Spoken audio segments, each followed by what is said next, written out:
Hey everybody, welcome back to Author Journey. My name is CJ Anaya, and today you may be a little confused because this is a channel about books and you're seeing food.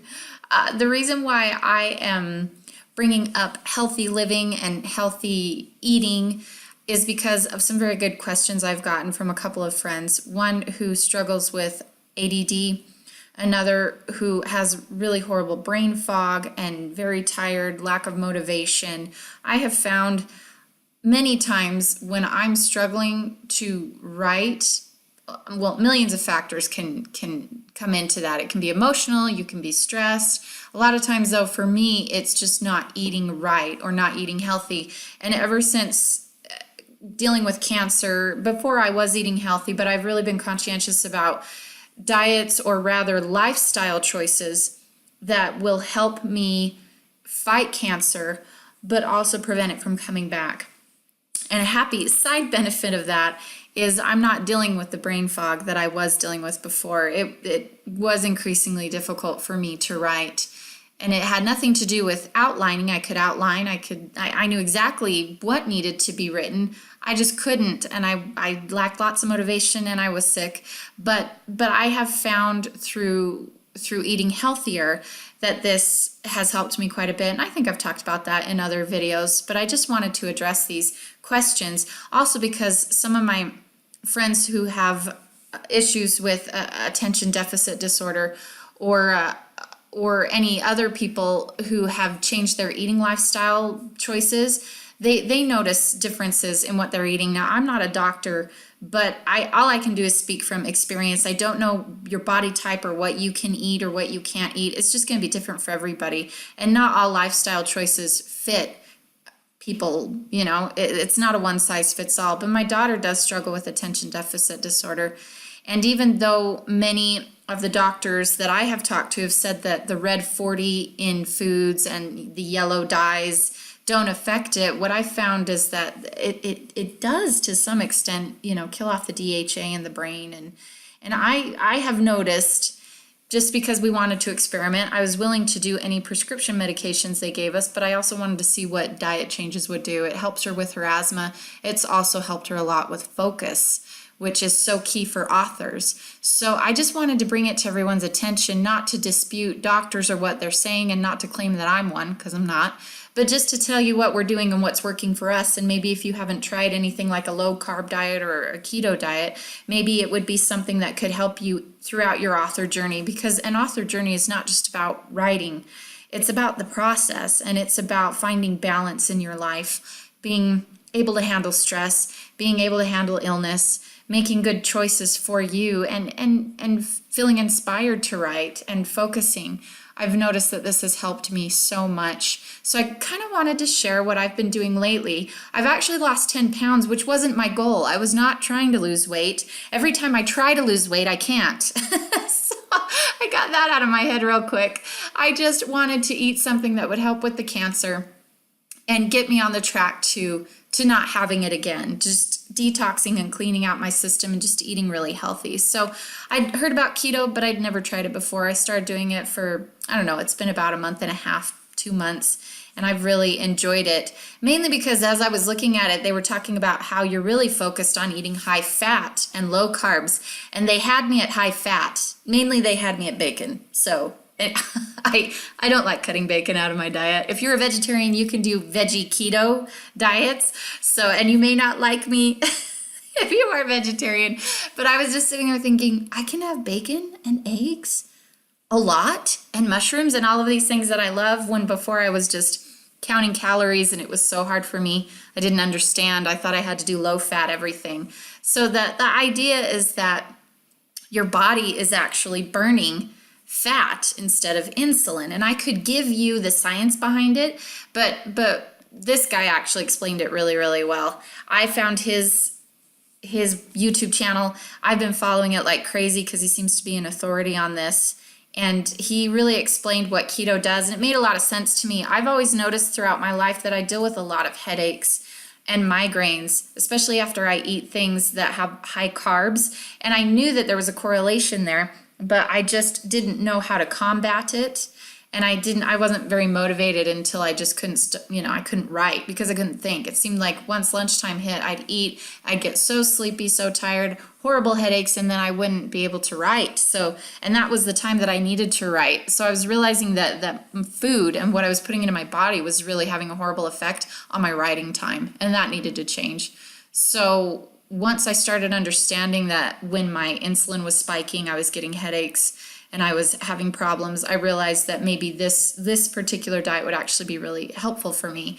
And so I've been doing that, and I've really been enjoying eating more fats, eating less carbs, and having a balanced amount of protein. And so you might consider that. Another thing I really like about this is that I don't necessarily count carbs. I'm just counting grams of fat that I eat, grams of protein that I eat, and my net carbs. So what I meant to say, I'm not counting calories. I think I said that, I'm not sure. I think that when I'm always restricting calories, that was what was so difficult. When you're counting fats, proteins, and carbs, I have found that I'm actually eating more than I was before. And I'm not eating often, it's just like 3 meals with intermittent fasting put into it, which has been really helpful. But I'm not starving. Like I always was on all those other diets. I don't feel deprived because I'm making really yummy foods.